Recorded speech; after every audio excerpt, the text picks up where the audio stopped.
Selamat siang, perkenalkan nama saya Edil Burgasanul, NIM 20030300079,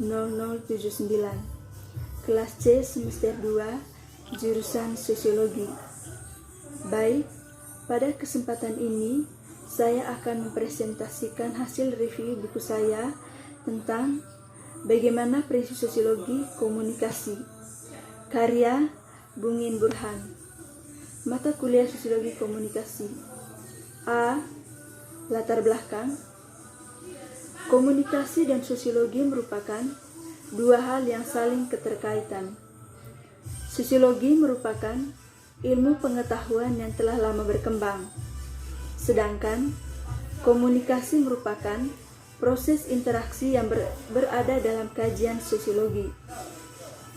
Berdasarkan hal tersebut, maka dapat disimpulkan bahwa sosiologi menjadi landasan kelahiran dan perkembangan ilmu komunikasi untuk mengkaji kualitas interaksi sosial masyarakat.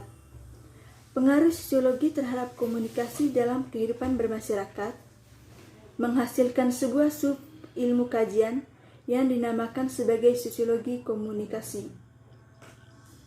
B. Sejarah kelahiran sosiologi komunikasi. Asal mula kajian komunikasi di dalam sosiologi bermula dari akar tradisi pemikiran Karl Marx. Karl Marx merupakan salah satu pendiri sosiologi yang beraliran Jerman. Sementara Claude Henry Saint-Simon, Auguste Comte, dan Émile Durkheim merupakan ahli sosiologi yang beraliran Prancis. Selama tahun 1970-an, Habermas memperbanyak studi-studinya mengenai ilmu-ilmu sosial dan mulai menata ulang teori kritik sebagai teori komunikasi.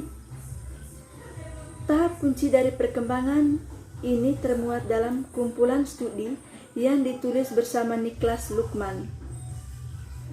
C. Konseptualisasi dan ruang lingkup sosiologi komunikasi. 1. Sosiologi. Kata sosiologi adalah berasal dari kata sophie, yang berarti bercocok tanam atau bertanam, kemudian berkembang menjadi socius, atau dalam bahasa Latin, yang berarti teman atau kawan. 2. Community atau masyarakat. Masyarakat merupakan sekelompok manusia yang telah hidup dan bekerja sama cukup lama. Yang ketiga, teknologi telematika.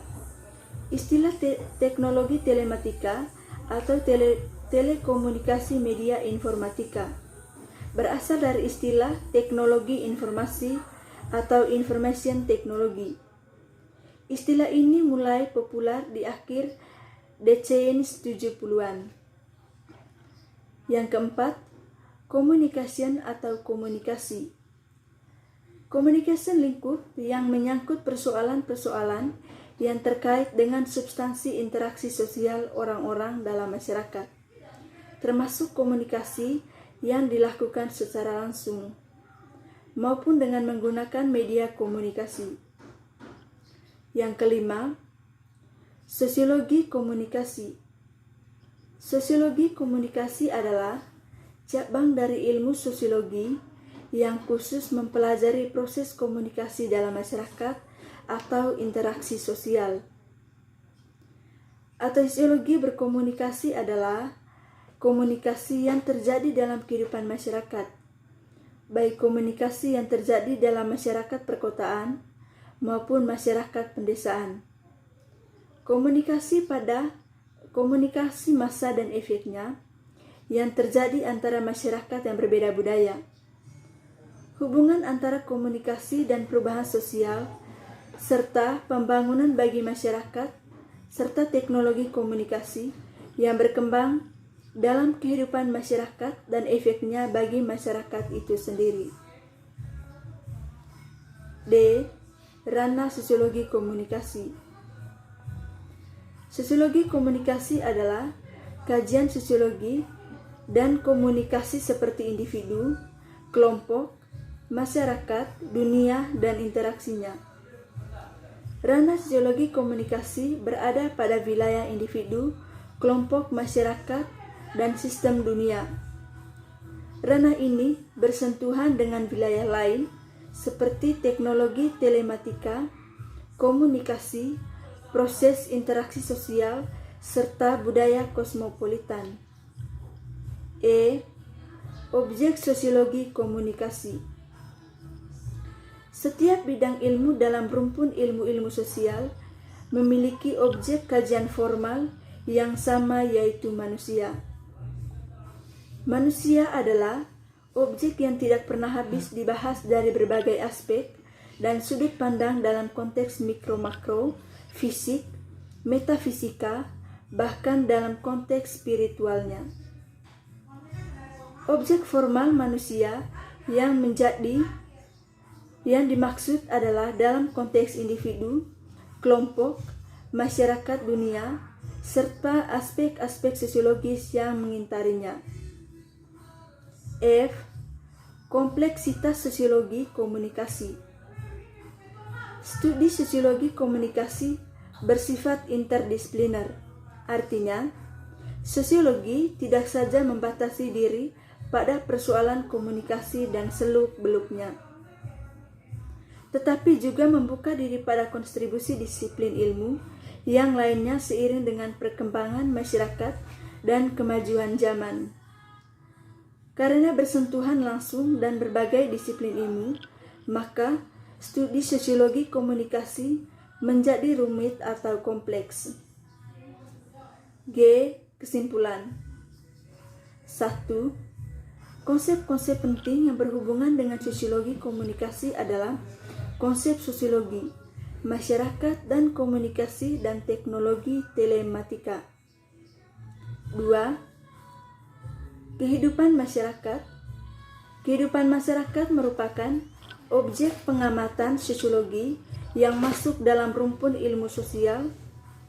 Sosiologi yang mempelajari berbagai segi kehidupan manusia yang bermasyarakat, dan salah satu ruang lingkup yang diamati adalah interaksi sosial yang terjadi dalam masyarakat.